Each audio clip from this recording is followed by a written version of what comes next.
Nesse vídeo eu gostaria de explicar-lhes em detalhe a análise, a interpretação e a resolução desse desafio. O desafio que diz que há que calcular o momento de inércia em relação ao eixo de rotação, como observa-se nessa imagem, um eixo de rotação perpendicular a essa peça que passa pelos seus centros de massa, e sabendo que a peça tem uma espessura constante e uma massa M maiúscula, distribuída uniformemente em todo o seu volume, observando que a peça tem pedaços que estão vazios ou tem ocos idênticos aos pedaços que parecem ou denotam-se como sendo os raios. Tem um disco interno e tem um aro externo, um disco menor e um aro maior, e esses pedaços, esses segmentos que estão abrangidos entre o raio de R quartos e 3R quartos, e com uma angulação, ou uma diferença de orientação equivalente a 45 graus, ou uma abertura angular equivalente a 45 graus, e abrangido entre esses dois valores de raio. E para aquilo comecemos fazendo a análise do desafio, e comecemos com o mais simples, a descrição. Então, desafio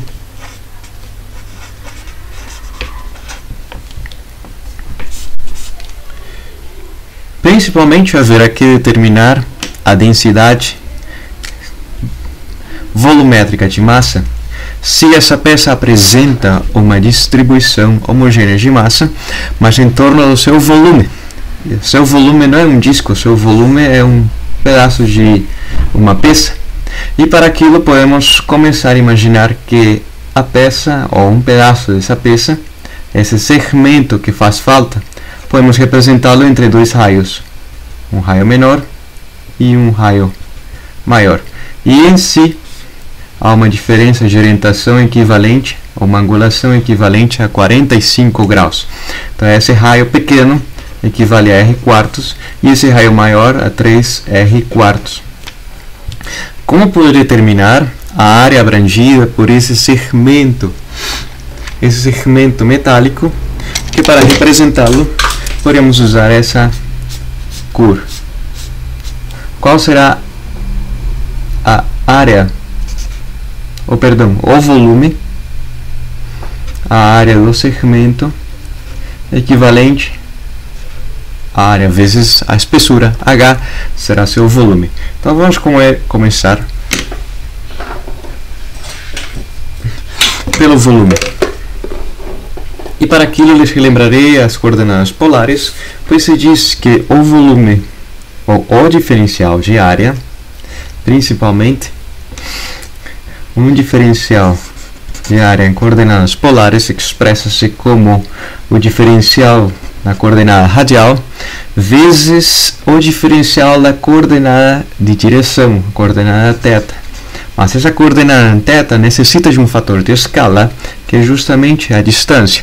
E essa expressão desses dois últimos elementos, do raio e o diferencial de ângulo, está associado com o comprimento de uma circunferência. Lembrando-lhes que R age como se fosse o fator de escala de θ, pois θ não tem unidade de comprimento. O diferencial de raio tem unidades de comprimento, e comprimento pelo raio tem unidades de área, comprimentos à segunda potência, implicando que para esse caso particular o diferencial de volume seja expresso como a espessura dessa peça vezes o diferencial de área. E com base nessa escrita, prossegue-se a calcular o volume do segmento. Qual será o volume do segmento que faz parte dessa peça? Esse segmento que foi removido, mas esse segmento que também está presente. Para aquilo haverá que fazer uma integração dupla, mas lembrando que a espessura é uma constante, portanto a terceira dimensão será desprezível, a espessura é H, e se diz que o diferencial, se poderia assumir já embutida essa informação em relação a essa espessura, se diz que será o diferencial de volume, ou seja, a espessura, o raio, o diferencial de raio e o diferencial do ângulo θ. Para resolver esse processo de integração, haverá que pôr os limites, e nesse caso deixar algumas constantes, sendo a espessura, e o limite de integração para o raio, entre o raio menor, R quartos, e o raio maior 3r quartos, sendo a variável de integração r em relação a esse valor diferencial. E o ângulo abrangiu entre o ângulo 0 e o ângulo π quartos, o diferencial de θ.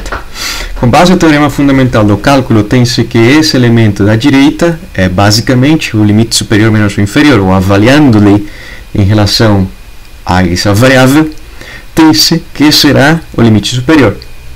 Nesse caso, poderíamos simplesmente dizer que será a espessura π quartos e a primitiva dessa função dr quartos 3r quartos r ao quadrado dividido por 2. Uma vez substituindo os limites superior e inferior, ou avaliando-lhe no limite superior e inferior, e por simplicidade permitam-me fazer a escrita deixando o meio de fora, será π oitavos, e no limite superior menos o inferior, a segunda potência, será 3 ao quadrado 9r ao quadrado dividido por 16, menos no limite inferior, o raio ao quadrado dividido por 16. Nesse caso, tem-se 9 16 avos menos 1 16 avo, equivalente a 8 16 avos. Esse elemento será equivalente a 8 16 avos raio ao quadrado. Simplificando 8 com 8, e permitam-me simplificar-lhe com essa cor,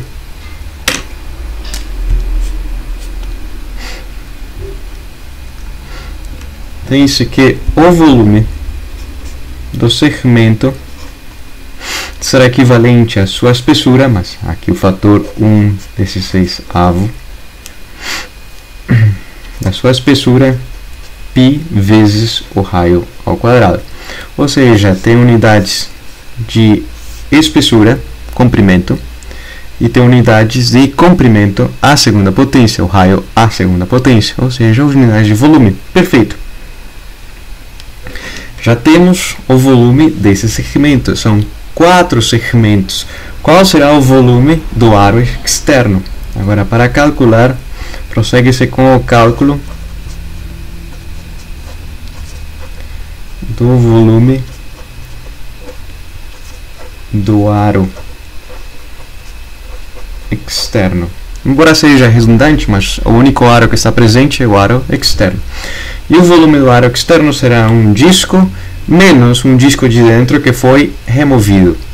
E esse disco do aro, para caracterizá-lo, terá um volume equivalente à sua espessura, π vezes o raio ao quadrado, menos o disco que foi removido, que tem um raio de 3 quartos de raio. A segunda potência será 9 16 avos do raio ao quadrado. Em evidência, poder-se deixar o raio ao quadrado, e será 16 menos 9 igual a 7 16 avos. Ou seja, que o fator 7 16 avos poder-se deixar na frente da espessura π vezes o raio ao quadrado. Mais uma vez, já temos o volume do aro. E o volume do disco interno de raio r quartos será equivalente, então, o volume do disco VD do disco equivalente a π vezes o raio r quartos ao quadrado. π vezes o raio ao quadrado dividido por 16. Tendo os três volumes, agora se dirá que o volume da peça será equivalente à soma dos três. Por um lado está o disco menor, 1 16 avo de π pelo raio ao quadrado. Está os 4 segmentos, então, para conservar o mesmo denominador, o 4 dividido por 16, e aqui peço desculpas, tínhamos esquecido do h, π vezes o raio ao quadrado, os 4 segmentos e o aro externo, mais 7 dividido por 16, h π o raio ao quadrado. Observa-se que haverá em evidência o denominador 1/16avo h π o raio ao quadrado, equivalente a 7 mais 1, 8, e 4, 12, 16avo. E 12 múltiplo de 4, como 16 múltiplo de 4, implicando que o volume da peça completa seja 3/4 de h π o raio ao quadrado. Então, para deixá-lo em evidência, ou para deixá-lo mais notório, esse daqui é o volume da peça.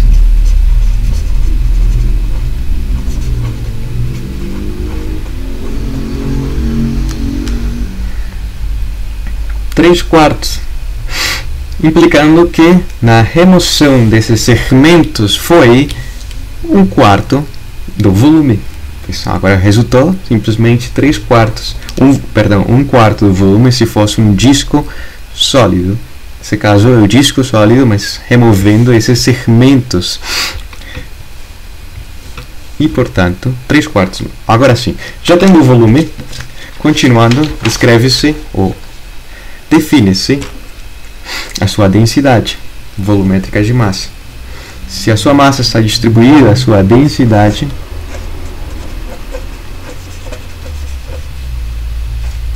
é a razão da massa pelo volume, da massa m dividido pelo volume. E tendo esse fator 3/4, podemos expressá-lo diretamente como sendo a massa dividido pelo volume. E o denominador 4 passará para o numerador, ficando 3h π o raio ao quadrado. Essa densidade constante. Para deixá-la um pouco mais notória, que é uma constante, ou seja, que já calculou-se o seu volume, calculou-se e expressou-se, a sua densidade. O próximo passo será o cálculo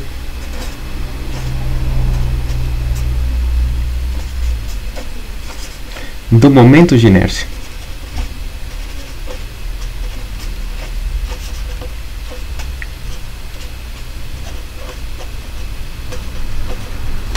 Lembremos que o cálculo do momento de inércia em coordenadas polares, se farei uma explicação inicial bastante genérica, se diz que será a localização da massa em relação ao centro da massa.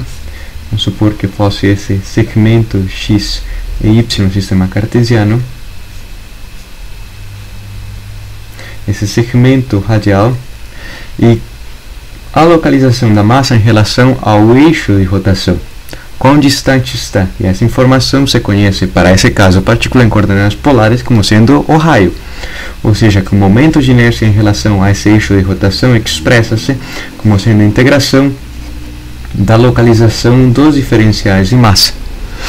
Lembrando-lhes que o diferencial de massa, quando a densidade é uma constante, pode ser expressado como sendo a densidade vezes o diferencial de volume. E para esse caso particular, o diferencial de volume expressa-se como a espessura vezes o diferencial de área em coordenadas polares, implicando que a área depende das duas variáveis, a variável radial e a variável angular, e portanto o processo de integração poder-se fazer mediante a integração, o cálculo do momento de inércia realiza-se mediante uma integração dupla, onde tem-se algumas constantes, o raio ao quadrado, mas tem o raio por parte do diferencial de área, implicando o raio ao cubo, o diferencial do raio, o diferencial do ângulo ou da informação angular. De maneira genérica, faria escrita da seguinte forma: diria-se que o momento de inércia abrangido por um raio menor, um raio maior, um ângulo menor e um ângulo maior, de maneira genérica, diria-se que sairão as constantes, uma integração do raio 1 até o raio 2, do raio à terceira potência do diferencial de raio e do ângulo θ1 para θ2. Nesse caso particular,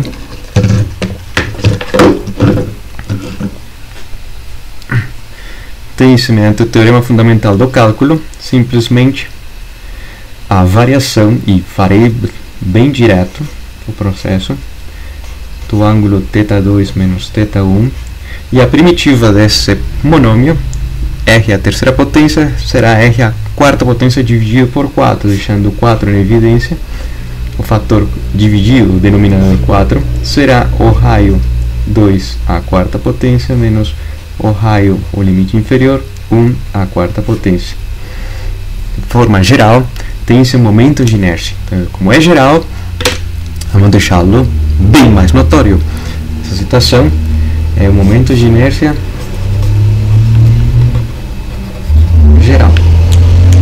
E agora, com base à descrição, poder-se calcular o momento de inércia dos elementos que não sabemos como pô-los ou que estão já tabelados. Um disco está tabelado. O disco da parte interna já está tabelado. É o meio da sua massa vezes o raio ao quadrado. Será o momento de inércia do próprio disco. Mas nesse caso, para a peça, qual será o momento de inércia de uma peça que rotaciona em relação a esse eixo que passa pelo centro de massa da peça completa? E então, para esse caso, se podemos calcular o momento de inércia, do segmento, não da peça, do segmento. E o segmento, substituindo as informações angulares, será abrangido por uma diferença de angulação equivalente a π quartos, ou seja, que será π quartos dividido por 4, e o raio externo e o raio interno, lembrando-lhes que o raio externo é 3r quartos e o interno é r quartos, será 3 à quarta potência. 3 vezes 3, 9 vezes 3, 27 vezes 3, 81. Ou seja, que será 81 e 4 vezes 4, 16 vezes 4, 64 vezes 4, 256. 256 raio à quarta potência menos, bem mais simples, r quartos à quarta potência. R à quarta potência dividido por 256. Obtendo assim 80 dividido por 256. Perfeito. Por enquanto, vamos deixá-lo um pouco mais limpo e dizer que será um momento de inércia, a densidade, a espessura, π dividido por 16 vezes 80 dividido por 256 r à quarta potência. Ainda assim está muito feio, então continuamos fazendo a simplificação. A densidade expressa-se como sendo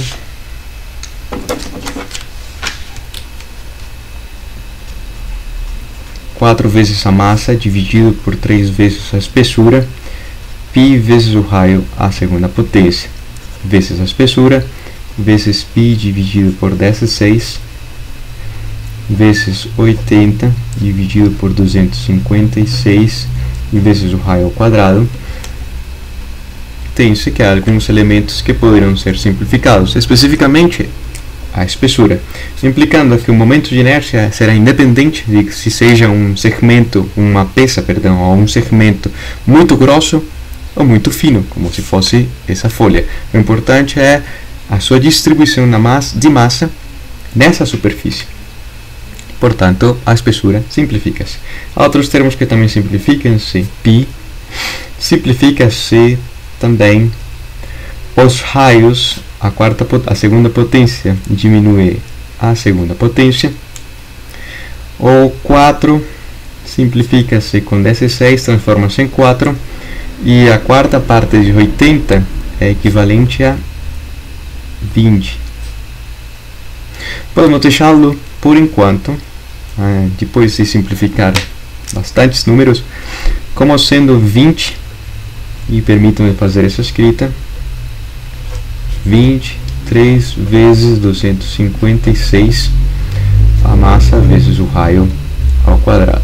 Essa daqui será o momento de inércia da peça. Já tem se calculado o momento de inércia da peça. Vamos calcular momento de inércia do aro externo. Momento de inércia do aro. Por um lado, o aro tem uma diferença, ou abrangindo completamente a circunferência, sendo um ângulo equivalente a 2π radianos.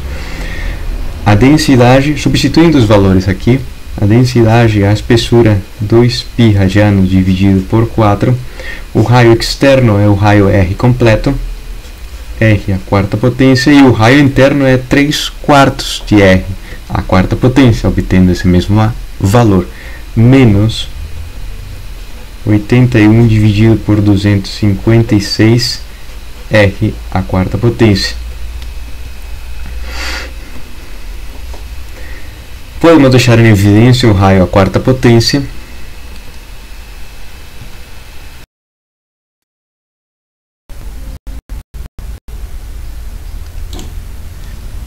Continuando com o processo, haverá que deixar em evidência o denominador, o fracionário resultante, 256 menos 81, e fazê-lo bem rápido esse processo e simplificado. Lhes fornecerei a resposta, mas peço-lhes que façam essa simplificação. Obtém-se 175 dividido por 256, por 3 vezes, que multiplica a 128,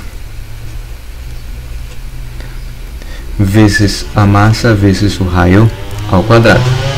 Esse será o momento de inércia total do aro que está abrangido entre o raio R e o entre o raio R tercios, 3R quartos, até o raio R.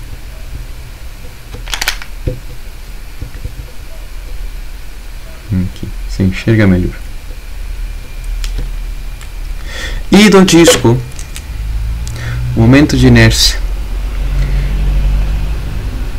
do disco, ainda assim haverá que calculá-lo, pois por mais que esteja tabelado, tem uma densidade e tem uma massa diferente, não é a massa total da peça abrangida nesse disco pequeno.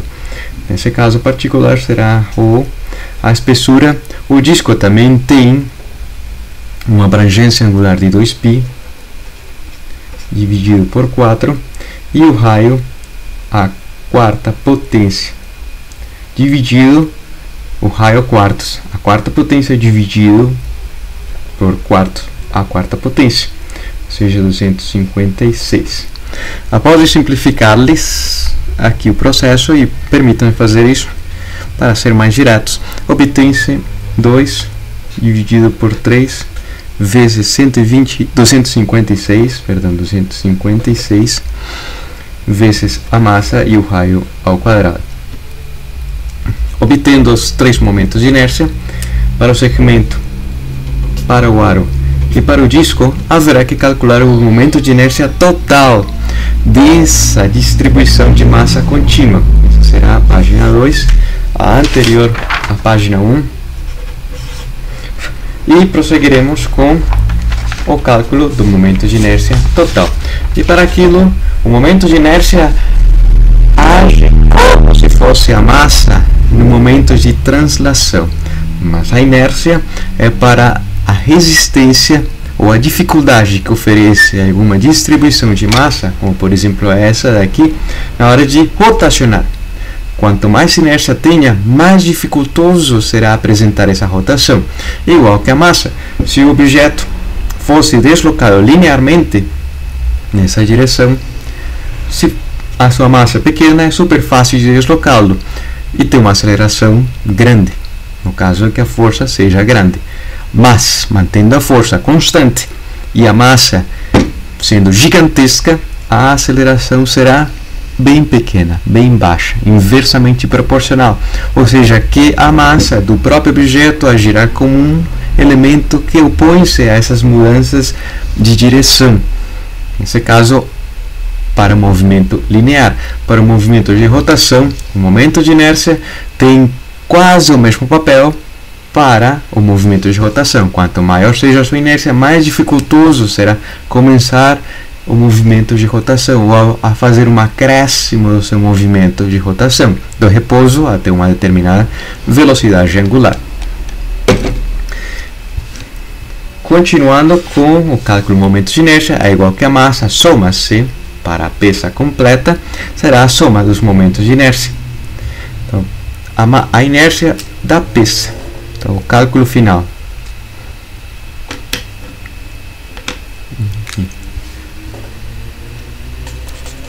Momento de inércia da peça inteira.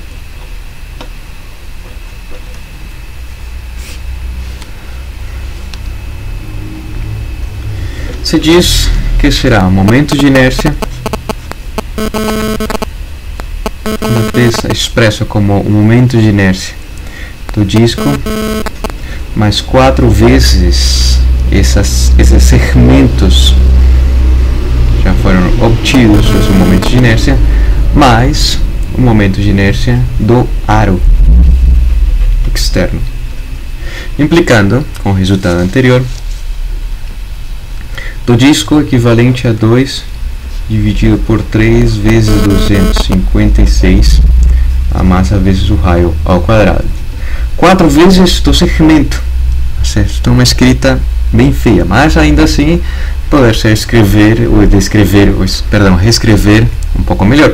4 vezes 4 dividido por 16 será um quarto nessa parte. Ah, perdão, essa daqui. 4 vezes e 4 vezes 20, 80. 80 dividido por 3 vezes 256, a massa vezes o raio ao quadrado. Observem que foi esse daqui vezes 4. Mas do aro será equivalente a, mas para manter o mesmo denominador, 256, podemos multiplicá-lo ou multiplicar-lhe do aro por 2. E por 2, vamos deixá-lo como sendo 2 vezes 175 vezes 2. Vamos deixar o 2. 2 vezes 175 dividido por 3 vezes no denominador 256. A massa vezes o raio ao quadrado. Agora sim. Haverá alguns elementos em evidência. Nesse caso, vale a pena deixar o 2 sem multiplicar, pois o 2 também poderá deixar-se em evidência. O 2 é um fator comum aos 3 elementos. O 3 dividindo e o 256 também dividindo, um fator comum dos 3. A massa vezes o raio ao quadrado é um fator comum aos 3. E todo esse fator está presente no primeiro uma vez, está presente no segundo 40 vezes, e está presente no terceiro 175 vezes,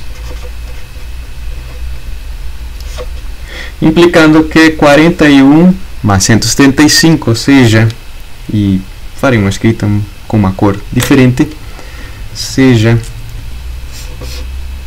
120, 216, esse número. Portanto, o momento de inércia ainda não foi concluído. 2 vezes 216 dividido por 3 vezes 256, a massa vezes o raio ao quadrado. Poder-se simplificar muitos os números e permitam fazer a simplificação.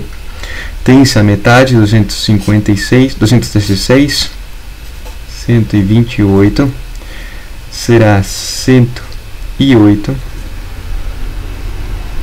Posteriormente, simplificando aí para fazer a sequência com outra cor, a metade 64 e a metade 54, e com outra cor, para continuar com o processo, com azul, a metade 54 e 64 é 32, e a metade 54, 25, 26, 27. Pronto, por aí pararia, mas ainda assim pode-se calcular a terça parte de 27. 27 com 3 ficará 9, e 2 com 32 é igual a 16.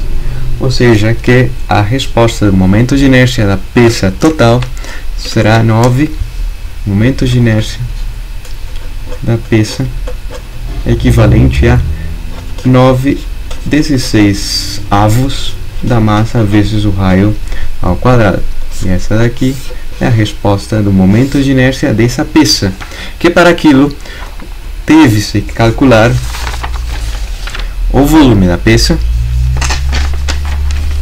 a densidade da peça, os momentos de inércia de cada um desses do segmento, vezes 4, do aro e do disco, pois o aro não abrange a massa completa e o disco também não tem abrangência da massa completa, e com base a esse cálculo anterior, expressar a soma dos momentos de inércia 4 vezes para os segmentos. Simplificando, tem-se 9/16 avos, um momento de inércia total dessa peça.